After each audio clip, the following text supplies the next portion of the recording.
हमारी आज की वीडियो का टॉपिक है फाइलॉजेनी और इसमें हम देखेंगे दैट व्हाट इज़ फाइलॉजेनी और कौन से ऐसे मेथड्स हैं या एविडेंसेस हैं जिनकी बेस पे हम जो किसी कोई भी स्पीशीज़ हैं या ग्रुप ऑफ ऑर्गेनिजम्स हैं उनकी जो फाइलॉजेनी है उसको डिटरमिन करते हैं। So first of all what is phylogeny? Phylogeny is the evolutionary history and relationship of a species और अ ग्रुप ऑफ स्पीशीज़। ठीक है, एक स्पीशीज़ या ग्रुप ऑफ स्पीशीज़ जो हैं उनका एवोल्यूशनरी रिलेशनशिप जो है या एवोल्यूशनरी हिस्ट्री जो है, एवोल्यूशनरी हिस्ट्री से क्या मुराद है कि कोई भी स्पीशीज़ जो है इसके एंसेस्टर्स कौन से हैं, डिसेंडेंट्स कौन से हैं और डिफरेंट स्पीशीज़ जो हैं जो इसके साथ रिलेटेड स्पीशीज़ हैं इनका जो है वो कॉमन एंसेस्टर कौन सा है। ठीक है, तो इन सब जो स्टडी है इसको हम फाइलॉजेनी कहते हैं। ठीक है, तो जो फाइलॉजेनी है इसको हम डिपिक्ट किस तरीके से करते हैं, मेनली फाइलोजेनेटिक ट्रीज़ जो हैं इनको हम यूज़ करते हैं। ट्रीज़ बेसिकली जो है ये ब्रांचिंग पैटर्न्स होते हैं जिनको हम यूज़ करते हैं इन ऑर्गेनिजम्स की जो एवोल्यूशनरी रिलेशनशिप है उसको शो करने के लिए। ठीक है, तो ये ब्रांचिंग पैटर्न होता है इसलिए हम इनको फाइलोजेनेटिक ट्रीज़ कहते हैं। ठीक है, तो फाइलोजेनेटिक ट्रीज जो हैं ये ऑर्गेनिजम्स या ग्रुप्स ऑफ ऑर्गेनिजम्स जो हैं उनको उनका रिलेशनशिप जो है आपस में उसको डिपिक्ट करते हैं, उनको कॉमन एंसेस्टर्स जो हैं वो कौन से थे। और इसमें हम क्या करते हैं कि जैसे यहाँ पे आप इस फिगर में देख सकते हैं कि ये एक फाइलोजेनेटिक ट्री है, वर्टिब्रेट्स का फाइलोजेनेटिक ट्री है और इसमें जो बेस पे आपको कुछ कैरेक्टरिस्टिक्स नज़र आ रहे हैं, these are basically the taxonomic characteristics जिनकी बेस पे हम किसी भी स्पीशीज़ या ग्रुप ऑफ जो ऑर्गेनिजम्स हैं उसको हम जो है वो क्लासीफाई करते हैं और क्लासीफाई करने के साथ साथ हम उनकी जो एवोल्यूशनरी रिलेशनशिप है उसको भी डिपिक्ट करते हैं। सो इस जो फाइलोजेनेटिक ट्री है इसमें बेस जो है, रूट जो है, इसको यहाँ पे आपको जो करेक्टर नज़र आ रहा है दैट इज़ वर्टेब्री। ठीक है, तो ऑल ऑफ द ऑर्गेनिजम्स जिनमें क्या है कि वर्टेब्रल कॉलम या वर्टेब्री प्रेजेंट है उनको हम कहते हैं दीज आर वर्टिब्रेट्स। ठीक है, तो ये सारे जो हैं दीज आर वर्टिब्रेट्स और इनमें फर्दर जो है ये टेक्स कैरेक्टरिस्टिक्स उनकी बेस पे हमने इनको सब डिवाइड किया हुआ है। ठीक है, तो वर्टिब्रेट्स जो हैं इनमें यहाँ पे सबसे पहले आपको शार्क्स नज़र आ रही हैं। ठीक है, शार्क्स, तो ये ऐसे वर्टिब्रेट्स हैं जिनमें क्या है कि कार्टिलेजिनस स्केलेटन प्रेजेंट होता है। ठीक है, और नेक्स्ट जो है बोनी स्केलेटन। अब ये जो सारे आपको नज़र आ रहे हैं वर्टिब्रेट्स इन सब में ये इस कैरेक्टर को शेयर कर रहे हैं। ठीक है, ये बोनी स्केलेटन जो है these all these vertebrates are sharing this character. ठीक है, और बोनी स्केलेटन इनमें इन सब में प्रेजेंट है। ठीक है, फर्दर जो है जो सब डिवीजन है that is on the basis of 4 limbs. ठीक है, और ऐसे वर्टिब्रेट्स जिनमें 4 लिम्स होते हैं, फिशेस जो हैं, बोनी फिशेस जो हैं, रे फिल्ड फिशेस, इनमें क्या है बोनी स्केलेटन प्रेजेंट है और फर्दर सारे जो हैं इनमें बोनी स्केलेटन प्रेजेंट है। ये एंसेस्ट्रल कैरेक्टर है इनका। ठीक है, और फर्दर जो डिराइव्ड कैरेक्टर है नेक्स्ट इज़ 4 लिम्स। ठीक है, अब 4 लिम्स जो हैं, 4 लिम्स इनमें एम्फीबियंस, प्राइमेट्स, ठीक है, उसमें हमारे पास रेप्टाइल्स हैं, बर्ड्स हैं, मैमल्स हैं। ठीक है, इन सब में क्या है 4 लिम्स प्रेजेंट होते हैं। ठीक है, अब ऐसे वर्टिब्रेट्स जिनमें 4 लिम्स, जिनमें जो है वर्टेब्री प्रेजेंट है, बोनी स्केलेटन प्रेजेंट है, 4 लिम्स प्रेजेंट है और एमनियोटिक एग होता है जिनमें। ठीक है, एमनियोटिक एग होता है जिनमें, उसमें हमारे पास प्राइमेट्स आ जाएंगे। ठीक है, ये देखें अब फर्दर जो है ये सब डिवीजन हो गई है upon the basis of amniotic egg. ठीक है, इसमें हमारे पास प्राइमेट्स हैं, रोडेंट्स हैं, रैबिट्स हैं, क्रोकोडाइल्स हैं, डायनासोर्स और बर्ड्स हैं। मीन्स ये रेप्टाइल्स, बर्ड्स और मैमल्स जो हैं इनमें क्या है एमनियोटिक एग प्रोड्यूस होता है।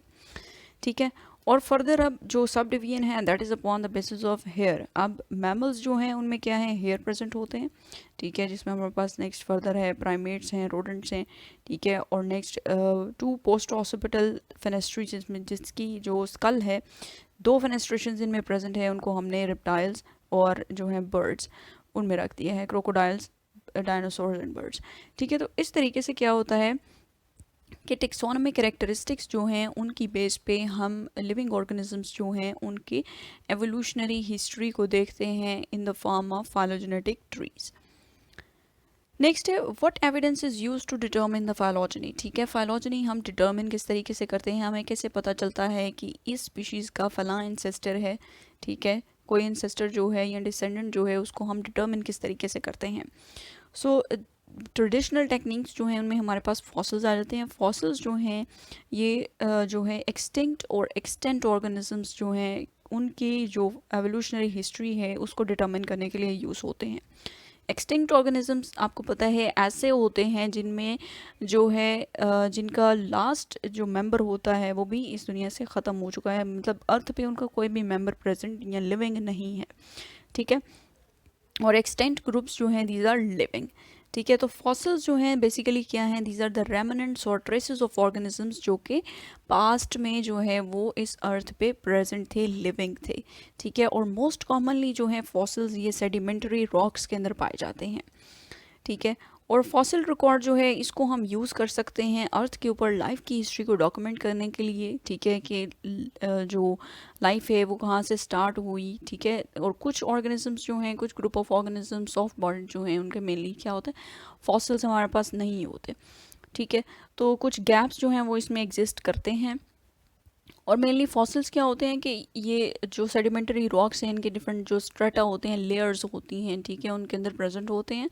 और जो जिस लेयर के अंदर फॉसिल है उस लेयर की जो एज है उसको डिटर्मिन करके हम रेडियो आइसोटोप्स जो हैं उनको यूज़ करके उसकी एज को डिटर्मिन करते हैं और फिर देखते हैं कि ये फॉसिल जो है ये कितना टाइम पीरियड पुराना है, ठीक है। और जितनी जो डेप्थ पे फॉसिल होगा इट मींस कि ये ऑर्गेनिज्म अर्थ की हिस्ट्री पे जो है ये इतने सालों पहले जो है वो एग्जिस्ट करते थे, ठीक है। तो इस तरीके से हम जो अरेंजमेंट है फॉसिल्स की स्ट्रेटा के अंदर उसकी बेस पे हम जो है वो डिटर्मिन कर सकते हैं कि किस स्पेसिफिक जियोलॉजिक टाइम के दौरान कोई भी ग्रुप ऑफ ऑर्गेनिजम्स जो है वो इस अर्थ पे अलाइव था, ठीक है।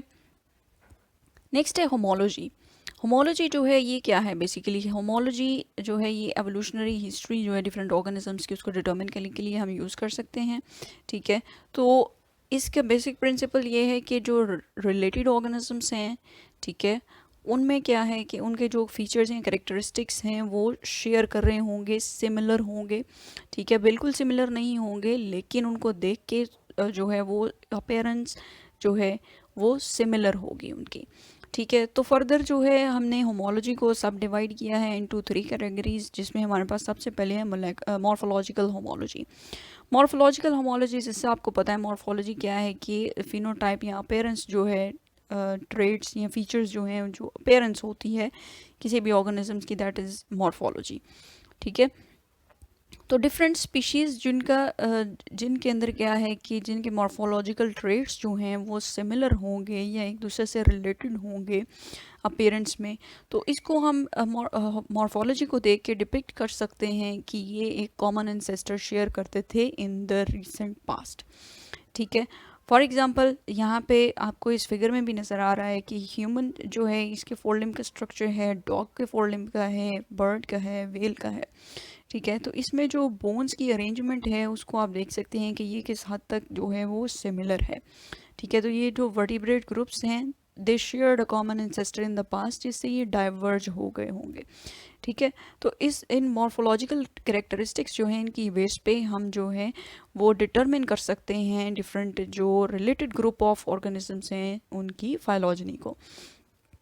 मैमल्स जो हैं फॉर एग्जांपल इनको हमने सब क्लासीफाई किया है इनटू मोनोट्रीम्स, प्लेसेंटल्स एंड मार्सुपियल्स, ठीक है, based upon how they produce offspring, ठीक है। बेसिक जो मैमल्स हैं उनके कैरेक्टरिस्टिक्स हमने क्या किया है, मतलब उनके जो टेक्सोनॉमी कैरेक्टरिस्टिक्स हैं उनमें मेनली हमारे पास जी मेमरी ग्लैंड्स होते हैं इनमें, और इनकी बॉडी जो है इसके ऊपर हेयर्स प्रेजेंट होते हैं, ठीक है। तो इसकी बेस पे हम ये जो ग्रुप्स ऑफ ऑर्गेनिजम्स हैं इनको हम कहते हैं दीज आर मैमल्स, ठीक है। ये ग्रुप जो है दिस इज़ इनको हमने क्लासीफाई किया क्लास मेमेलिया में रख दिया, ठीक है। और उसमें भी फर्दर जो है on the basis of how they produce offspring, ये भी एक टेक्सोनॉमिक कैरेक्टरिस्टिक्स है कि वो किस तरीके से ऑफस्प्रिंग प्रोड्यूस करते हैं, ठीक है। तो हमने इनको फर्दर सब क्लासीफाई कर दिया इनटू मोनोट्रीम्स, जिनमें क्या होता है कि एग ले होता है और एग ले होते ही जो है वो ऑफस्प्रिंग वो हैच कर जाता है, ठीक है। नेक्स्ट प्लेसेंटल्स, ऐसे मैमल्स जिनमें प्रॉपर प्लेसेंटा फॉर्मेशन होती है, ठीक है। और मार्सुपियल्स जो हैं ये ऐसे मैमल्स हैं जिनमें क्या है कि जो है प्रॉपर डेवलपमेंट नहीं हुई होती और जो है बर्थ के बाद ऑफस्प्रिंग जो है वो एक पाउच के अंदर रखा जाता है जिसको हम मार्सुपियम कहते हैं, ठीक है। तो ये जो है इस तरीके से हम जो मॉर्फोलॉजिकल होमोलॉजी है इसकी बेस पे जो क्लासिफिकेशन करते हैं और जो डिफरेंट ग्रुप्स ऑफ ऑर्गेनिजम्स हैं उनकी फाइलॉजनी को डिटर्मिन करते हैं। नेक्स्ट है मोलेकुलर होमोलॉजी। जैसा कि मॉर्फोलॉजी जो है इट इज़ मॉर्फोलॉजी जो है इसको क्या चीज़ डिटर्मिन करती है, आपके जीन्स डिटर्मिन करते हैं, ठीक है। तो जीन्स जो हैं ये डीएनए सीक्वेंसेस जो हैं इसमें हमारे पास सिर्फ डीएनए नहीं आएगा, इसमें हम आरएनए के अंदर न्यूक्लियोटाइड्स के सीक्वेंसेस को जो है वो स्टडी कर सकते हैं, प्रोटीन्स जो हैं उनके अंदर अमाइनो एसिड्स के सीक्वेंसेस को डिटर्मिन कर सकते हैं, रिलेटेड ग्रुप ऑफ ऑर्गेनिजम्स जो हैं उनमें कुछ जीन्स जो हैं उनकी सीक्वेंसेस जो हैं वो सिमिलर होते हैं, ठीक है। कुछ हद तक जो है वो वेरिएशंस एग्जिस्ट करती हैं लेकिन जो है बहुत हद तक वो सिमिलर होते हैं। तो इनकी जो डीएनए आरएनए प्रोटीन इनकी जो सीक्वेंस है, ठीक है, सीक्वेंसिंग की बेस पे हम जो है वो इनके दरमियान जो रिलेशनशिप है उसको डिटर्मिन कर सकते हैं। डेवलपमेंटल और ऑन्टोलॉजिकल होमोलॉजी, ठीक है। डेवलपमेंटल या ऑन्टोलॉजिकल होमोलॉजी जो है इसमें हम क्या करते हैं कि जो डिफरेंट स्टेजेस होती हैं डेवलपमेंट की, डेवलपमेंटल स्टेजेस में जो सिमिलैरिटी होती है उसको हम यूज़ करते हैं। फॉर एग्जांपल जो तमाम वर्टिब्रेट्स हैं, वर्टिब्रेट्स के एम्ब्रियोज जो हैं जब वो डेवलप कर रहे होते हैं तो उनमें क्या होता है कि एक सीरीज़ ऑफ इवेंट्स होता है, ठीक है। वो सीरीज़ ऑफ इवेंट्स जो है वो रिपीट होता है, ठीक है। जैसे कि इनमें क्या होता है कि गिल स्लिट्स और टेल डेवलप करती है, ठीक है। वो अब फिशेस में भी करती है, एम्फीबियंस में भी होती है, रिप्टाइल्स में भी होती है, बर्ड्स में भी होती है, मैमल्स में भी होती है और ह्यूमंस जो हैं इनमें भी होती है, ठीक है। तो इस तरीके से क्या है कि ऑन्टोजनी जो है इट रिपीट्स द फाइलॉजनी, ठीक है। ऑन्टोजनी जो होती है it is the short repetition of phylogeny, ठीक है। जैसे कि सबसे पहले जो फिशेस हैं इनके अंदर क्या होते हैं, जो गिल्स प्रेजेंट होते हैं, ठीक है। लेकिन जो फर्दर हैं उनमें क्या होता है कि वो गिल्स ख़त्म हो जाते हैं, ठीक है। फिशेस के अंदर ख़त्म नहीं होते हैं, बाकी जो हैं वर्टिब्रेट्स नेक्स्ट हायर जो हैं उनमें क्या होता है गिल स्लिट्स जो हैं वो ख़त्म हो जाती हैं, टेल जो है ये रीअब्जॉर्ब हो जाती है, ठीक है। तो इस तरीके से क्या होता है कि ऑन्टोजेनेटिक डेवलपमेंट को देख के जो है वो हम डिटर्मिन कर सकते हैं इनकी फाइलॉजनी को। ऑन्टोजनी रिकैपिचुलेट्स फाइलॉजनी। नेक्स्ट मोलेकुलर बायोलॉजी जो है इसमें मेनली जो है वो हम डीएनए के अंदर जो न्यूक्लियोटाइड्स का सीक्वेंस होता है और राइबोसोमल आरएनए जो है इसको हम यूज़ करते हैं एवोल्यूशनरी रिलेशनशिप को डिटर्मिन करने के लिए। अब ये डीएनए और जो राइबोसोमल आरएनए है, मेनली राइबोसोमल आरएनए जो है इसको यूज़ किया जाता है बिकॉज ये ऐसे जो है हमारे पास मॉलिक्यूल्स हैं जो कि बैक्टीरिया से लेके ह्यूमंस तक सब के अंदर प्रेजेंट होते हैं, ठीक है, सब के अंदर पाए जाते हैं। तो इनकी जो सीक्वेंसिंग है, सीक्वेंसेस हैं, इनकी बेस पे हम जो शुरू ओरिजिन ऑफ लाइफ है वहाँ से लेके जो अब हमारे पास हायर फॉर्म्स एग्जिस्ट करती हैं तब तक हम इनके सीक्वेंसेस जो हैं इनको यूज़ कर सकते हैं इनकी फाइलॉजनी या इनकी एवोल्यूशनरी हिस्ट्री को डिटर्मिन करने के लिए, ठीक है। तो साइंटिस्ट क्या करते हैं, डीएनए सीक्वेंसिंग जो है इसको यूज़ करते हैं to determine the evolutionary relationship of organisms by aligning comparable sequences, ठीक है। जो कंपेरेबल सीक्वेंसेस होते हैं उनको जो है वो क्या किया जाता है, कंपेयर किया जाता है to determine the evolutionary history of different groups of organisms. So this was all about phylogeny and how you can determine the phylogeny of any group of organisms.